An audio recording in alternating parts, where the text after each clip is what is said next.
ఇల్లు తిరిగి వేయాలి, సీన్లు ఉన్నట్టు పని చేయాలి. అబ్బా సీన్ ఉన్నట్టు పని చేయాలి. నేను నిలబడతా, సీన్ ఎట్లుండో కట్టుకుంటా బిడ్డ. వీళ్ళందరూ ఇద్దరు జ్ఞాపకం రండి. అబ్బా నాకు రండి, సీన్ ఉన్నాడు అనుకోండి, సీన్ ఉన్నట్టు పని చేస్తాను. అబ్బా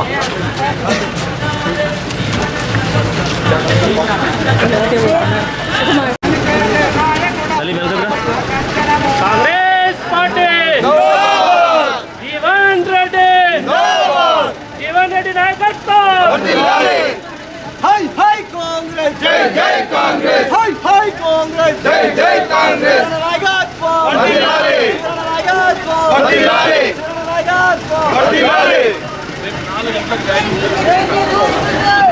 మన 37వ వార్డుకు చెందినటువంటి కాంగ్రెస్ కార్యకర్తలు, అభిమానులు, మా తల్లులు, ఆడబిడ్డలు, యువమిత్రులకు అందరికీ హృదయపూర్వకంగా నమస్కారం చెప్తూ, అంటే వాస్తవంగా కోర్టు శ్రీను, అనుమల శ్రీను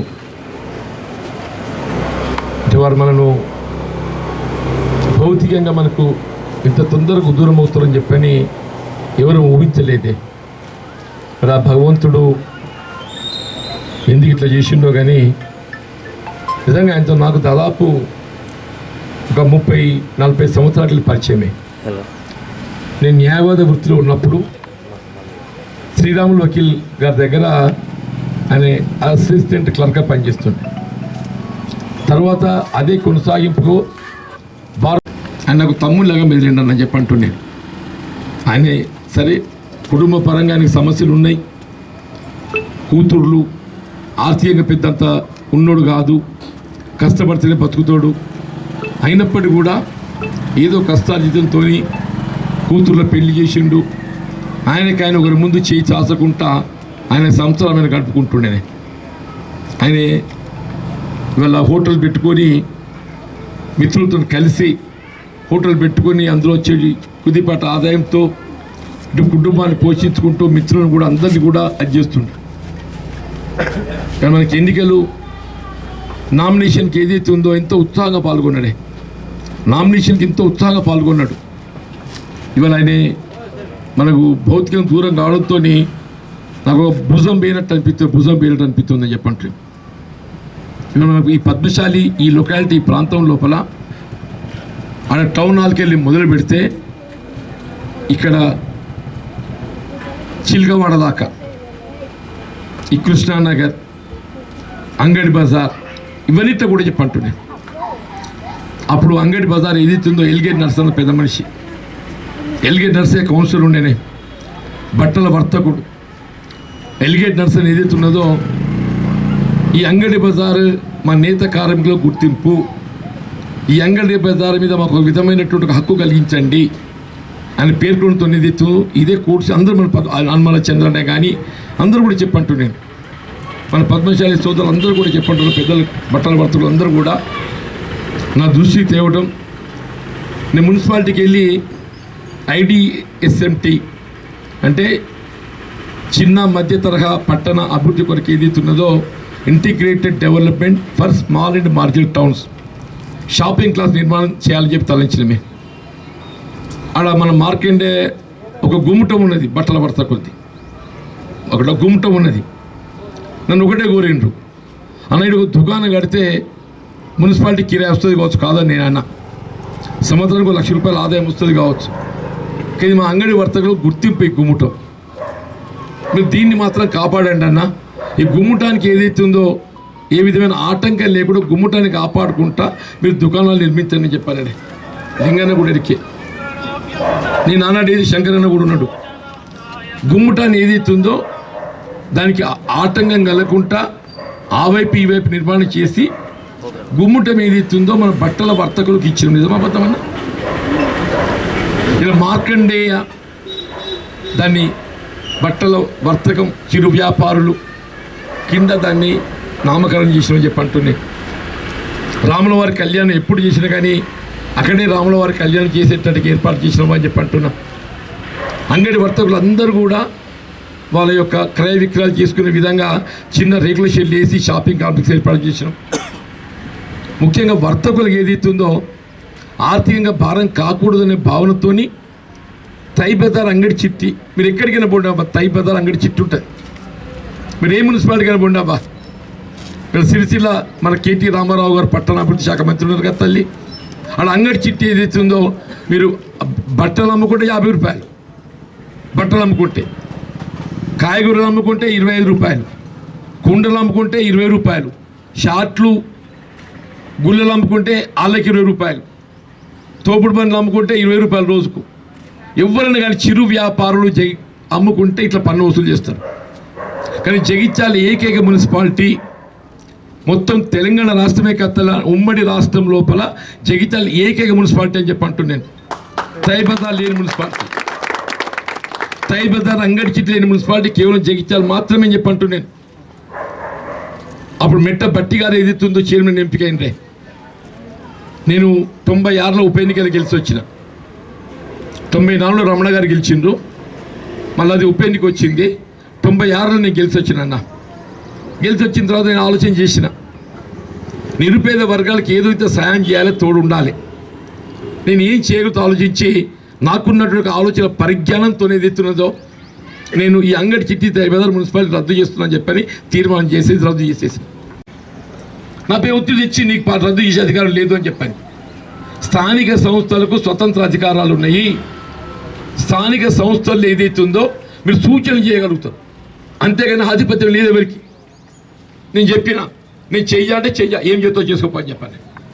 తదుపరి జిఆర్ దేశాయ్ గారు చైర్మన్ అయింది అన్న. ఒకసారి ఒక మంచి పని చేస్తే తదుపరి దాన్ని కొనసాగించద్దే.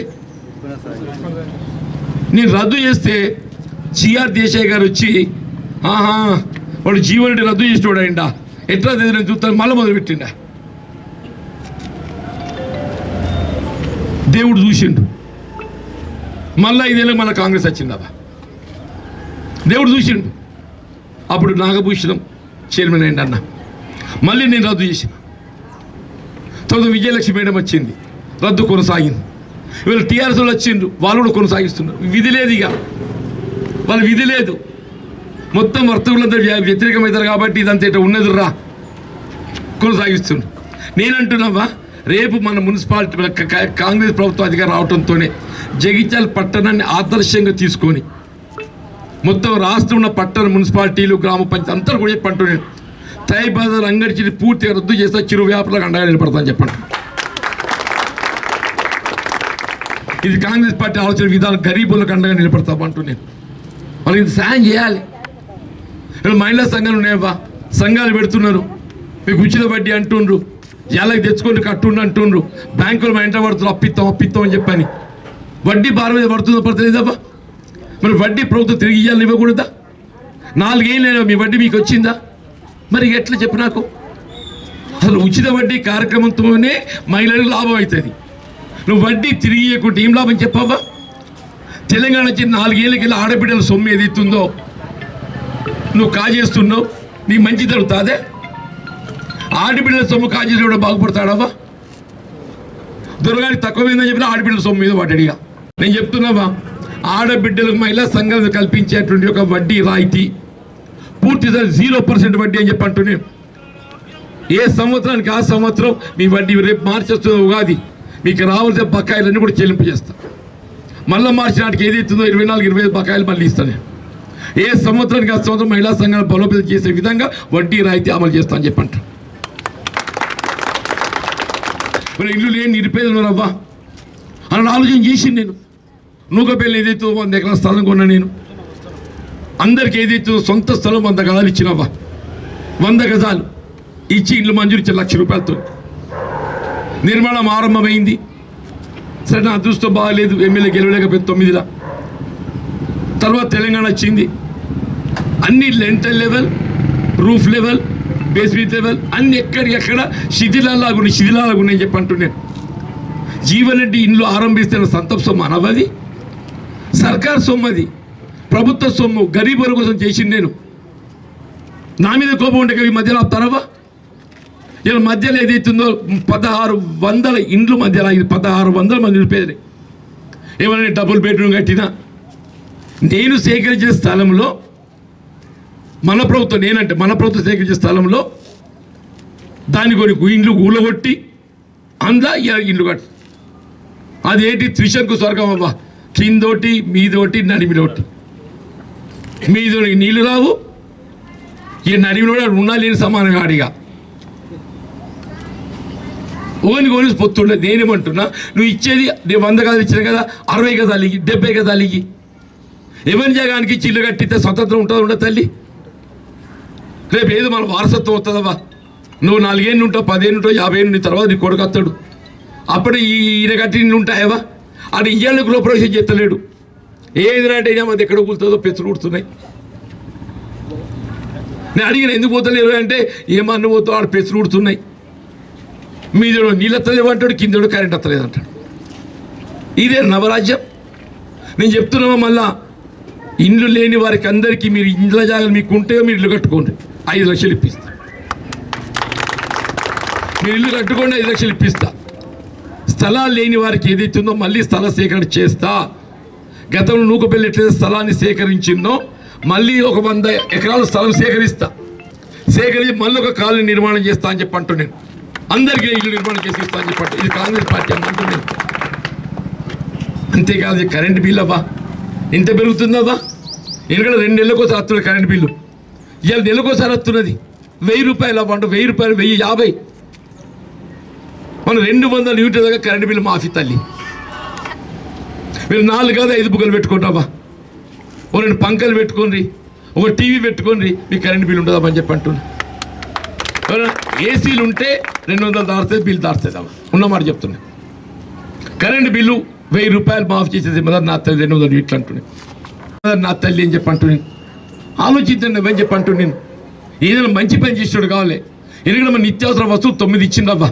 బియ్యంతో పాటు 9 ఇచ్చిందవ్వా. చక్కెర, పప్పు, ఉప్పు, కిరోసిన్, నూనె, ఉల్లిగడ్డ, ఎల్లిగడ్డ, చింతపండు అన్ని ఇచ్చిన లేదవ్వా. రాత్రులు అవశ్యకరి తెలంగాణ చేతికి ఎందుకైనా అనవా.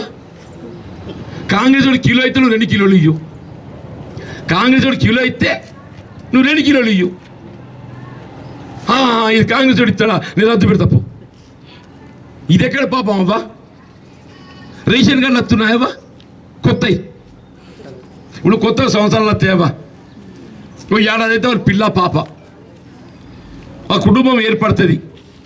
ప్రభుత్వ సంక్షేమ కార్యం ఏది అమలు పొందాలన్నా రేషన్ కార్డు కావాలి. రేషన్ కార్డు ఇవ్వకపోతే నువ్వు ఇంకేం చేస్తావు? నువ్వు ఇంత దివాలకు అసమర్థ ప్రభుత్వం ఉంటుందవ్వా. చెప్పండి తల్లి అంటూ నేను చెప్తున్నావా. దేవుని దేవ మీ అభిమానంతో కాంగ్రెస్ గెలిచి వస్తే రావడంతో చేయబోయే పని, మీ రేషన్ కార్డు 1 జనవరి 2024 ఆరంభిస్తున్నా. రేషన్ కార్డు లేని అందరూ రేషన్ కార్డు ఇప్పిస్తా అంటున్నారు. మీ నిత్యావసర వస్తువులు గతంలో లాగా 9 రకాలు మీకు అందరికి ఇప్పిస్తా బిడ్డ. 9 రకాలు ఇప్పిస్తాను నెల అంటున్నా. సిలిండర్ బుడ్డి అవ్వా. మన కాలంలో 450 ఉండేనవ్వా. 100 పెరిగిందవ్వా. నీవు రేషన్ సరుకులు పోయి 500 నష్టపోయాను. కరెంటు బిల్లుతో ₹1000 నష్టపోయాను. సిలిండర్ బుడ్డితో 800 పోయినాయి. అంత ఎంత అవుతున్నాయి? 800, 500, 500, 1800 పోయినాయి అవ్వా. ఏమిరా అంటే 2016 ఇస్తున్నా. ఇచ్చేది 2000 ఇస్తున్నావు అవ్వా, వచ్చేది ఆడ 15,000 ఇచ్చిన, ఇంకేముందా నువ్వు చేసేది? ఏంటంటే సిరినప్పుడు నన్ను అంటే ఏంది, ఆ పువ్వు గుర్తుడు వెంచుడు బీజేపీ అని అడుగుపో అని చెప్పి అంటాడు. నిజమే, బీజేపీ వెంచుడు పువ్వు గుర్తు. మరి వాడు వెంచే నువ్వేమైనా సాయం చేయాలని చేద్దామా? వాడు పువ్వు గుర్తుని ప్రజలంటే పట్టి లేదు, బీజేపీ పువ్వు గుర్తుని ప్రజలంటే పట్టి లేదు, నీ కూడా పట్టి లేదా? మరి నేను అంటున్నావా, బీజేపీ పక్కన వారి అది పనికిరాని పార్టీ, దాని గురించి మనం మాట్లాడద్దు. నేను చెప్తున్నా, కాంగ్రెస్ పార్టీ మీకు 500 సిలిండర్ బుడ్డి ఇప్పిస్తాను, 500. ఇలా పెట్రోల్ డీజిల్ ధరలు అవ్వా దేశంలో ఎక్కడ లేని ధరలు మన తెలంగాణలో ఉన్నాయవ్వా. దేశంలో ఎక్కడ పెట్రోల్ గింత ధర 110. పెట్రోల్ ఎంత ఉన్నాయి? 110. డీజిల్ 190, 100. మొత్తం దేశంలో తల్లి అందిన గాడికి వాడు ఢిల్లీ బోడీ దొత్తున్నాడు, ఇక మిగిలింది వీడి కేడీ దొత్తున్నాడు. ఏంటి అర్థమైందా? ఎవరో కేడీ కేసీఆర్, మనకి అదే అంటున్నా. ఇక మోడీ అంటే అలకాయని తెలిసి వచ్చింది, మోడీ ముందు దొత్తున్నాడు అక్కడ అందిన గాడికి, ఇక మిగిలింది ఈడిక్కడ కేడీ దొత్తున్నాడు. కాంగ్రెస్ ఉండగా ఇదే డాలర్ క్రూడ్ ఆయిల్ ఏదైతుందో 80 రూపాయలు ఉండేనవా అప్పుడు, ఆనాడు ఏదైతే 55 రూపాయలు డీజిల్ వచ్చిందే, 70 రూపాయలు పెట్రోల్ వచ్చింది, ఇలా గదే ధర ఉన్నది. ఎందుకు పెరిగింది మరి? మళ్ళీ కాంగ్రెస్ ఏం చేసింది? కాంగ్రెస్ గరీబులకు అండగా నిలిచింది, పెట్రోల్ ధర తగ్గించింది, డీజిల్ ధర తగ్గించింది, సిలిండర్ బుడ్డి ధర తగ్గించింది. మళ్ళీ కాంగ్రెస్ వస్తుంది, నీ గ్యాస్ సిలిండర్ ధర తగ్గిస్తుంది, పెట్రోల్ ధర తగ్గిస్తుంది, డీజిల్ ధర తగ్గిస్తావా? ఇది కాంగ్రెస్ పార్టీ ఆలోచన చెప్పాను. ఎవరికి ఎందుకు ఓటు వేయాలో చెప్తున్నా, నేను ఎవరికి ఎందుకు ఓటు వేయాలో చెప్తున్నా అని చెప్పి అంటున్నా. కాంగ్రెస్కి ఎందుకు వేయాలి, జీవన్రెడ్డికి ఎందుకు వేయాలి? నా 40 సంవత్సరాల సుదీర్ఘ ప్రజా జీవితంలో నేను మీలాంటి వారికి అండగా నిలబడ్డా అని చెప్పి అంటున్నా. నాకు పత్రున్నా ఆదుకోవాలనే భావన సంకల్పం కలిగి ఉన్నవా. పొద్దున 6 కొట్టడానికి లేచి 6 మీద కూర్చుంటా. ఎవరో నాని ఏంద్ర నాన్న ఏం సంగతి ఏం ఆపద అంటారు. నీ లెక్క నీది ఏ పార్టీ అని అడగా. ఇప్పుడు త్వరగా ఏం చెప్తుండు, రాగానే ముందేమంటాడు నీది ఏ పార్టీ, నువ్వు ఎవరికి ఓటేసినావు, మనకు రేపు ఓటేస్తావా? మరి గీదా ఎమ్మెల్యే చేసే పని. ఎమ్మెల్యే అన్న వాడేదితో సమస్యను గుర్తించాలి, సమస్యను బట్టి పనిచేయాలంటుంది. అట్లాగే ఇప్పుడు తల్లి ఇవన్నీ నిలబడ్డానబ్బా, అందరు నాకు ఓటేయరు, అందరు ఏది ఎత్తారబ్బా. కొద్దిమంది ఎత్తారు, కొద్దిమంది వేయరు. ఆడ ఏరులో జయించాలి మనిషి కాదా, నియోజకవర్గం కాదా, వానికి ఆపద ఆదుకోద్దావా? మీ దయ ఉండి నాకు ఓటు వేయిండవా, వెయ్యని వాళ్ళు కూడా పని చేసి పెడతాం. అయితే మీరు అనుకున్నారు వీడు ఎట్లా పని చేస్తారు, ఎత్తేది వేయకుండా అనుకున్నారు అంత. అంటే నేనేంటంటే ఆపదలు ఉన్నోళ్ళు ఆదుకో. మా సీన్ ఎవరికి ఆపద వచ్చిన ఏదైతే ఉందో అర్ధరాత్రి అయినా లేచి నడుతుండే. నాకు ఆశ్చర్యం అనిపించింది ఆ సీను పోయిందంటే. అరే నేను నాకు అంతకంటే ఒక్క దినం ముందవా మొత్తం కనువలు ఆయన కొనుక చిత్తుండే. ఈ కనువలని సీన్ చెప్తుండేనే మొత్తం. ఎప్పుడు నాకు అవసరపడ సీన్ ఫోన్ కొడుతూ కనువలు పట్టుకొని చిత్తుండే. ఎక్కడ వంటలు చేయాలో పాపం సీన్ అక్కడనే వంటలు కాడు ఉంటుండే. ఎక్కడ ఏ ఆధ్యాత్మిక కార్యక్రమం సీన్ ముందట ఉంటుండే చెప్పి అంటున్నా. దసరా పండుగ వచ్చింది, గుడికి రావాలి, మార్కండే గుడికి. మా ఆవిడ నా భార్య ఏం చేస్తుండే, సీన్కి ఫోన్ చేస్తుండే. సీను మా ఆయన ఎక్కడ ఉంటుండే నాకు తెలియదు, కానీ నేను గుడికి అంత కొద్దిగా రావని చెప్పి అంటుండే. నేను ఉన్నా లేకున్నా మా ఆయన ఏదైతుందో మోటార్ మీద స్కూటర్ మీద మోటార్ ఎక్కించుకొని గుడికి పట్టుకొస్తుండే. ఆయనకి అంత ఆధ్యాత్మిక చింతన అని చెప్పి అంత ఆధ్యాత్మిక చింత అంటుండే. ఇంత ఆడబిడ్డలతో ఇట్లా కలిసి ఉంటుండే కదా. ప్రతి ఇంట్లో తల్లి ప్రతి ఆడబిడ్డలు ఒక బిడ్డ లెక్క చూసుకుంటూ, ఒక తూబుట్టు లెక్క చూసుకుంటుండే చెప్పంటుండే. మొన్న అంతిమ యాత్ర నిజంగా చెప్పంటుండే. పెద్ద పెద్దలు వేరే కనుక అంత అంతిమ యాత్ర కాదు తల్లి. మొత్తం వాడగట్ల శోకం పెట్రోల్ లేరు అని చెప్పి అంటున్నా. ఆయన సత్య లోకాలున్నాడో ఆయన ఆత్మకు శాంతి చేకూరాలి. ఆయన కుటుంబం ఏదైతుందో నేను వారికి సంతాపం తెలియజేస్తున్నా. ఆ దేవుడు ఏదైతుందో వారి కష్టాలు రాకుండా ఆ కుటుంబాన్ని ఆదుకోవాలి. నేను కూడా వారికి అండగా నిలబడదా తోబుట్టువుగా. దయచేసి ఏదైతుందో మరి నన్ను కూడా మీరు ఆదరించాలని కోరుతూ సెలవు తీసుకుంటున్నావా.